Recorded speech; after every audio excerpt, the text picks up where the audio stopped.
خالص شہد کے پہچان۔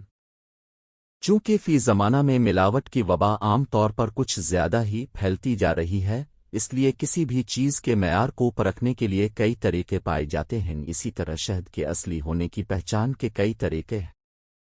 ایک، شہد کے چند قطرے پانی میں ٹپکائیں، اگر وہ قطرے اسی حالت میں پیندے پر پڑے رہیں تو خالص شہد ہے، اس لیے کہ شہد آسانی کے ساتھ پانی میں حل نہیں ہوتا، جبکہ شیرہ شربت کے قطرے پیندے تک پہنچنے سے ٹوٹ جاتے ہیں۔ دو، نمک کے ڈلی کو شہد پہ رگڑیں پھر شہد چکھیں، اگر شہد کا ذائقہ نمکی محسوس نہ ہو تو شہد خالص ہے۔ تین، ایک کاغذا کپڑے پر شہد کا قطرہ ڈال کر اسے ترچھا کریں، اگر شہد کا قطرہ کاغذا کپڑے پہ لگے بغیر پھسلے تو شہد خالص ہے۔ چار، شہد کو ایک کاغذ پہ ڈالیں پھر پنسل سے ایک لکیر بنائیں، اگر شہد نہ پھسلے شہد خالص ہے۔ پانچ، شہد کو روٹی پہ ڈالیں اور کتے کو ڈال دیں، اگر شہد خالص ہوا تو کتا نہیں کھائے گا۔